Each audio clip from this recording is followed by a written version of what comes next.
Hello and warm welcome to this week's edition of Politics Today, and in this programme we'll be asking, why has central London become a no-go zone for the Jewish people, and how can we reclaim the streets of our capital from the extremists? And in this programme today I'm joined by Tim Guttmann, who heads up the Christian Action Against Anti-Semitism, together with Hugh Kitson, who's a film producer from Whose Land. So thank you guys for joining me on this week's Politics Today. Tim, it's great to have you back on the programme and the great work that you are doing through Christian Action Against Anti-Semitism. Just share with us your recent experience of being up in Glasgow, which is not an easy capital, to wave an Israeli flag and to reassure the wonderful Jewish community up there of your support for them, but also for the nation of Israel in the midst of this hatred that we're seeing all around us today. Absolutely, and thanks for having me again, Simon. So we've done some events in London. You know, some of you might have known that. And a lot of people around the country are saying, can you come to this place? Can you come to, other places? I'm not going to say too much because there's other things in the pipeline. But one place we were keen to go to was Glasgow. We'd seen in the news actually a few weeks before that a Jewish person was asked to hide his Star of David. I don't know if you remember that, by the police. And so we said, let's gather so the Jewish people can gather in Glasgow Central freely and safely, surrounded by their Christian friends who love them and who support them. So we did that, and we gathered, there was hundreds, not thousands like we've had in London, but there was a good number. And Glasgow is, I think, renowned. It's quite left, if you like. There's a lot of pro-Palestinian marches, things like this, and at the football ground as well, at Celtic. And to be sure, it touched the Jewish community so much to see Christians say, we're here because we love you, we stand with you, we believe you're a blessing to us and a blessing to the nations, and we want to celebrate you. And it was great, because every now and then you'd have somebody walk by shouting Free Palestine, or somebody said something really, really horrible, and I was able to say, you are shouting that while there's a Holocaust survivor giving his thanks to the Christians who've always supported him, and you've shouted this despicable slur, and the police arrested this man. But when people would shout that, the Christians naturally started to sing together Am Yisrael High. And the Jewish people there said it was so wonderful that for once they're not the minority. They feel like they can't go into Glasgow like Jewish people feel they can't come into London. And they said it was so wonderful to be in the majority, and when there was hate, it was drowned out with love. Absolutely. After special thanks to Sammy Stein, who heads up Glasgow Friends of Israel, and the great work being done by Glasgow Friends of Israel. If you are in Buchanan Street on a Saturday, please show them your love and support. Hugh, great to have you back on the programme, and you have an exciting news that the sequel of Whose Land, Part 2, is coming out. Do you want to share a little bit about us, which is so timely, because there is such a battle for truth in this hate-filled country that we are living in now, that's so turning against God's people and his land, which is Israel? Yeah, well, part 2, we've just finished assembling it into a feature-length documentary. Quite a number of, we've put all 9 episodes together, which are now on our YouTube channel. But we've got a specific title for this one: The Law of Occupation and the Status of Jerusalem. And we're aiming to debunk the lies. And actually, I'm not going to spend time on this. Would you believe it, from an international law point of view, there is no occupation. And that's what it's about. Doesn't surprise me. Anyway, moving on to today's topic. Tim, just share with us your thoughts on the comments made by Robin Simcox, who's a great guy. He's the government's Counter Extremism Commissioner. And he said recently that central London has become a no-go zone for Jewish people at the weekend because of the pro-Palestinian marches. Share with us your thoughts on his comments that have made headlines in this country, in our national news. Yeah, absolutely. First of all, I agree with you. He is a great guy, and he's done some great work. And these are the kind of comments we need publicly you know, if you notice, Rishi Sunak gave a speech and fairly recently outlining the threat of extremism, be it Islamic or far right. And this whole idea about London being a no-go zone for Jewish people, it's a reality. There was they took I can't get my word. Opinion poll? Opinion poll, thank you, Simon. 90% of Jewish people feel like they cannot go to London at the weekend, which is shocking. And it's a fact. Jewish people feel the need to not wear their kippahs or hide their stars. And you've seen some of these marches, if they see anybody who's remotely not with them, or if they see somebody who might be wearing something like an Israel badge or somebody with anything Jewish, they'll start yelling "Free Palestine" and start surrounding, and it gets worse and worse. We saw at the weekend this again with our Iranian friend who was holding a true sign about Hamas. It's a reality, and it's sad for us as British people and as Christians when Jewish people have been able to thrive in our nation, you know, for centuries now. And that's a good indication of where society's at. But when 90% of Jewish people feel London is a no-go zone, well, that is shocking and it's sad. Absolutely. You know, this weekend, the National Jewish Association have got a Zoom event on Sunday. Is there a future for the Jewish community in Britain? It's sad, it's so sad. And Hugh, share with us how, as a nation, how have we got to this point whereby our Jewish friends no longer feel it's safe in the nation's capital to actually go to central London because of the mass pro-Palestinian marches and the fear of attack or the fear of abuse? And of course, if you are Israeli, you are Jewish, in the midst of that environment, it's a very dangerous and intimidating environment to be in. Well, I don't think this has suddenly happened. Certainly since the 7th of October, it's exploded. But there are a number of factors involved in this. One, looking at the church establishment as a whole, we've allowed what we know as replacement theology. God's finished with the Jews and with Israel, and the church has replaced Israel and the Jews. So that is a sort of latent thing within the church that's been there for a long time.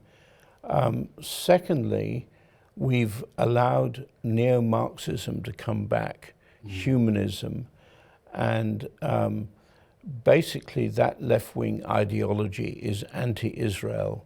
And then the third thing is the expansion of the Muslim population in this country. Now, that's not to say that all Muslims are necessarily anti-Semites. In fact, there's some very good Muslims who aren't. But within that, there's an extremist element of fundamentalist Islamists. And that's probably the thing that's stirring it the most.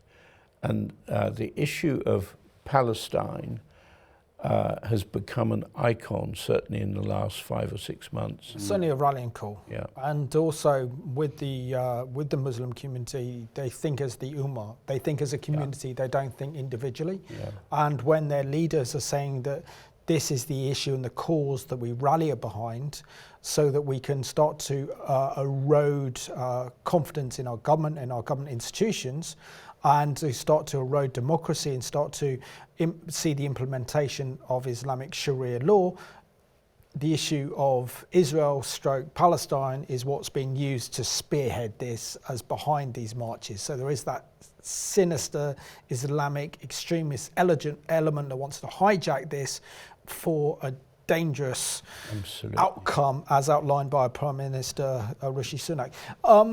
Tim, Robin Simcox also made the news last October, shortly after the horrific events of October the 7th. He wrote an interesting article in the Times, and I completely fundamentally agree with him. He says here that a good test of a society's health is how it treats its Jewish population. Of course, we have the the biblical litmus test for Genesis chapter 12, verse 3. I will bless those who bless you, and I will curse those who curse you. Tell us how a nation who treats the Jewish people will determine the destiny of this nation. Oh, wow. Well, yeah, 100%. And, you know, that's why it's a real wake-up call right now as to where we are at as a nation, a society. Listen, I've done research. I've actually written a book, and I've shown actually how when, for example, the scriptures started to be translated to English out of Latin and people started to understand the word, and then out from that get a heart for the Jewish people, you had this movement of Christians that became like Christian Zionists. This preceded Herzl Zionism by at least 50 years. And they started to love the Jewish people, and they started to go and send teams out to go and check on their welfare, and you know, started to really pray for them. And that went hand in hand with Britain's ascendancy, you know, spiritually and as a nation, among the nations. And out of that, spiritually, I would say we've had amazing moves of God in the 19th century, 18th century, 19th century, right into the early 20th century, as coincided with Britain's ascendancy. Now, you know, not everything Britain has done around the world is amazing, but actually I would say for empires, as empires go, I would say the British Empire was the one that brought the most Christianity, if you like, education, justice, things like this. And you can see, and I remember watching one of your films, I think, yeah, it was, about Britain's broken promise. You can see the very day, and you can follow the trend that when we broke our promise to the Jewish people and sided with our enemies, you can see how spiritually the church has been dwindling nationally. In fact, the very day we stormed the SS Exodus, that's the same day India declared independence, and that's the day that everyone says was the end of the empire. And that's the day when you can see the number of Christians in this nation just went down and down and down and down. They are linked, intrinsically linked. How you treat the Jewish people affects you spiritually and affects you physically, if you like. No, absolutely. And of course, a case in point, I think, as well, is that even Hugh won't remember this, the winter of 1947, with 3 months of snow, and brought the whole nation to a standstill. And then you compare that to British actions of the British government during the Mandate years, preventing Jewish people from, and particularly with the story of the Exodus, of making Aliyah to Israel, many of them Holocaust survivors. And then we have the most extreme kind of weather attack on our nation. So the two go hand in hand. Hugh, I don't remember. I don't remember. I was busy being born then. No, exactly. That's why I said you don't remember. Now, what are your thoughts regarding Robin Simcox's comments that the UK was paying a high price for 3 decades long a failed policy of mass immigration and multiculturalism? Well, I think there's no doubt that we are. You know, going back to 1968, we had a brilliant... Don't remember 68, I wasn't born then. We had a brilliant politician, Enoch Powell, and he gave a speech in Parliament which everyone decried. The Rivers of Blood speech. The Rivers of Blood speech, and the guy was branded as a racist and evil and so on. Actually, he was a Christian, and he was a visionary as well. And he wasn't speaking out against black people or Muslims. He was just saying that if this mass immigration was allowed to continue, we would see blood on our streets. Well, we've seen a certain amount, and I just hope we're not going to see a whole lot more. The country is very divided, and that is one of the things that has resulted from that. And so really the country is in a mess, and mass immigration and multiculturalism has certainly played a part in that, but I think there's much more to it than that. Yeah. We've abandoned God. Absolutely. And Tim, our Commissioner for Counter Extremism, makes also a very interesting point in this article that I found from the BBC. He says that we as a nation have adopted cultural timidity in tackling radical ideology in Britain. Is he right, as our government and nation, we've been culturally timid to confront hatred, Islamic extremism and, of course, Jew hatred? Absolutely, I can give you examples as well. But this all started with, Hugh, you just said we've abandoned God. And what we did was, I'm just generalising now, there was kind of like this atheistic movement to attack Christianity. And then this kind of like led to this, remember the PC kind of like things that were going on. PC gave birth to wokeism, and now, our faith is under attack, Jewish people are under attack. And when I say, I'll give you an example, look how the police have responded to these marches on a Saturday. A lot of us are not happy. A lot of us feel like things should be stopped. So maybe the marches should be stopped even. If it's how Jewish people feel, 90% don't feel they can go to London. And this cultural timidity all comes out of this. And also, by the way, this shocking goings on with Islamic grooming gangs taking young English girls, and the police being afraid to tackle this properly head on or bring publicity to it. Why have we got this cultural timidity? Because people are afraid of being labelled Islamophobic. And out of this, and out of being afraid to be labelled far right or racist, we're not tackling things as we should be, and politicians aren't making the right speeches and doing the right things. I think it was Simcox that said, we've got more powers than we realise to stop these marches and to stop these things happening. Why aren't we? Why is there an appearance, at least, of two-tier policing? It's cultural timidity, and I think what we need is politicians to be brave, to be bold, and to follow through, which is why a lot of people are disillusioned, if you like, with the Conservatives. They've made promises to do with immigration, that's what you were saying. They've not tackled or dealt with these marches properly. There's still anti-Semitic placards last Saturday, still chanting and intifada and all of this stuff, and this is months later. And I would say is because of cultural timidity. Of course, we did have one politician who was brave enough to stand up to the mob, Suella Braverman, our Home Secretary, and then they got rid of her. That's exactly what and Lee Anderson as well. So we need more politicians that can show bravery and courage. So maybe Suella might join the Reform Party, but I think that's for another programme. Yeah. Hugh, what do you make? Tim has already mentioned this in the programme, that a recent poll carried out by the Campaign Against Anti-Semitism, that 90% of British Jews said they would avoid travelling to a city centre if a major anti-Israel demonstration was taking place there.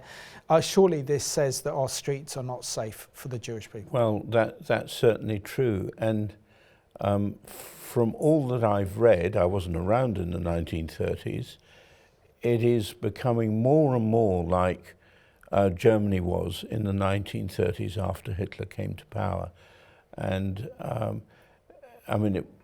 anti-Semitism, rampant anti-Semitism wasn't confined to Germany, but we're actually seeing history repeating itself. And one of the things that we're not learning is what needs to be learnt from history. And as I mentioned a little bit earlier, the National Jewish Association have got this discussion on Sunday among the Jewish community.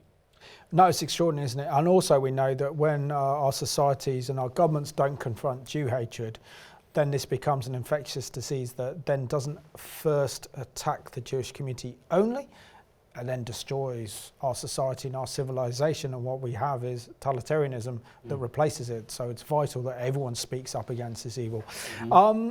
Tim, share with us what it must be like for a Jewish person to get caught up in those Palestinian protest marches, the hatred and the support for Hamas, and what does our government need to do and the police need to do to really clamp down on this hatred?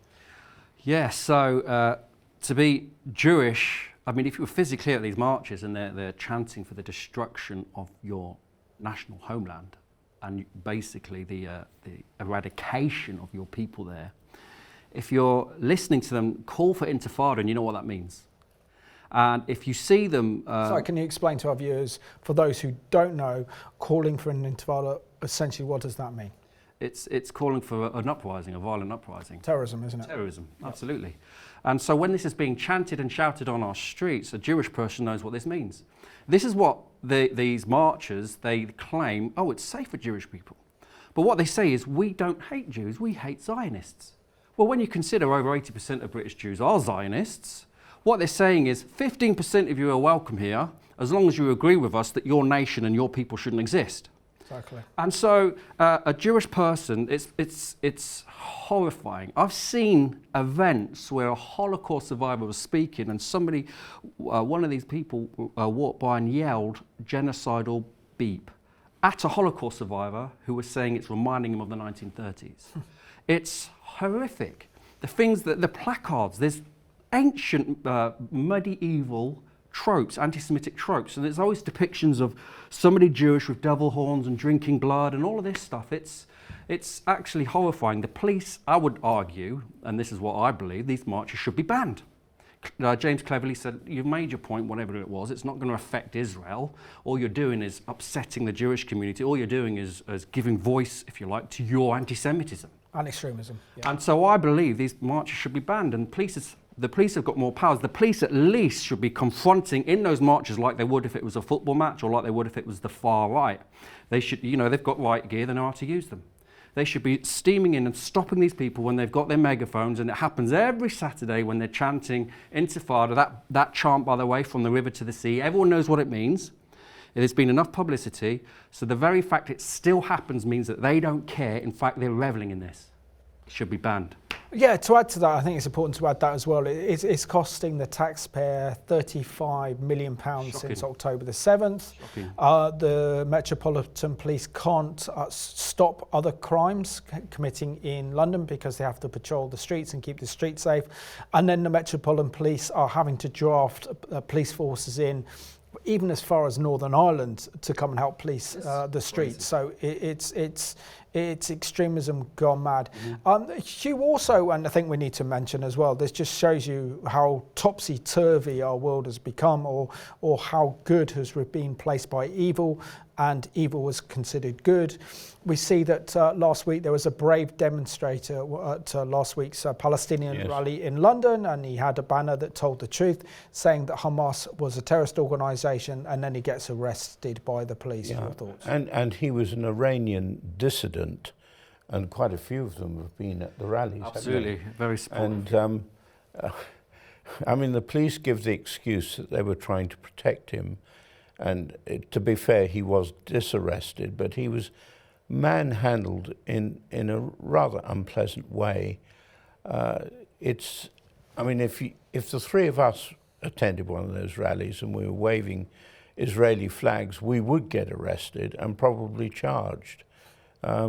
Just for standing up for Israel. I couldn't even vouch for our own safety if we did.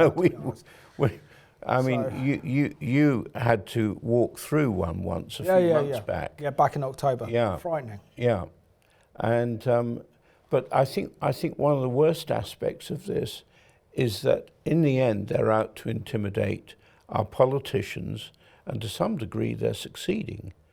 I mean, we had all this kerfuffle with the Speaker of Parliament a few weeks back, and they do need to be stopped. They've made their point, and they need to be banned. And if they go out on the streets having been banned, then the full strength of the law needs to come down against them. By the way, just on top of that, he was arrested. His sign it said Hamas is terrorist according to UK law. Yes, that's. And then the police said we arrested him for assault. Now the police broke the law because they didn't see him assault anybody. He was actually assaulted. Yes. And so the police will have to answer to that. And I know, for example, Campaign Against Anti-Semitism, I think they're looking into the law about this because, I mean, it was absolutely horrific what happened to him. Yep. And Tim, what measures do you think our government and our police need to do in coordination to make our streets safe from Islamist extremism and safe for our Jewish people to walk freely if they want to go into central London or a Saturday or one of our other major cities across the United Kingdom? Yeah, it wouldn't actually be that hard. Are you ready? Number one, ban the march. Number two, ban the Palestinian flags that are going up all over certain parts of London. Number three, ban these chants from the river, Palestina Arabia. All of these chants, these marches, these flags should be banned. And as well, when there is pressure, we've seen a school where I grew up, which is late in East London, there was Islamists protesting there because of a policy the school had, which I think was right. They were banning any side of political, badges or whatever. And when that kind of thing happens, the police and the government need to step in. There's a teacher still in hiding from Batley, Yorkshire. You know, this is outrageous. We're in Britain, a Judeo-Christian nation that's supposed to be free, and we should be free to say and these things, and our politicians should be free to say the truth without then losing their position like Suella Braverman, Lee Anderson. So the government needs to support more people. They need to ban these marches, and please ban these Palestinian flags from going up all over London. Absolutely. And Hugh, just share your thoughts how as Christians we should be praying into this situation, but also the role we can play in standing with our Jewish community who are fearful about going into central London while these big anti-Israel hate marches are taking place. I think we should pray for our politicians that they will have the strength to stand up and ban these marches, get these marches banned. Absolutely. And if necessary, replace the Commissioner for Police, because he seems to be very much at odds. We need to pray for the government, and we need to visibly show our support for Israel, which you certainly are doing, Tim. And congratulations. Thank you. On all the great work that you've done. Thank you, Hugh. Yeah, just show us the impact, Tim, of with the pro-Israel gatherings that you organise, the impact that Christians can have if they decide to take that positive role and come out of fear and just show solidarity and support with the Jewish community. Because you've invited me to speak at one and outside 10 Downing Street back in November, and I kind of enjoyed that, even though I was told I had 5 minutes and they end up having 30 seconds. But I made those 30 seconds count. Absolutely, you did, and you're very well known in the Jewish community, by the way, Simon. This is a moment, we had the conversation just before we started the programme, and we said this is a moment, actually, barriers are coming down. Christians, historically, have been the perpetrators of anti-Semitism. And so there's this big elephant in the room when Christians try and speak or connect with Jewish people. A lot of Christians don't even realise the depth of our own wickedness in terms of... But this is a great time to reach out. You can reach out to your synagogues, you can reach out to Jewish people in the community, you can write letters. Actually, our gatherings, every single time there's Jewish people in tears. Yeah. We never knew you loved us. We thought we were alone. This is the time actually to be heard. So Hugh and Tim, thank you so much for being this week's guests on Politics Today. And I want to thank you for watching this programme home. We can all play a major role in reclaiming the streets of our capital for the Jewish people. It's imperative that our Jewish people feel safe to visit central London or major cities across the UK over the weekend. So let's do all we can to pray and support them during these dangerous times. So thank you for watching this week's edition of Politics Today.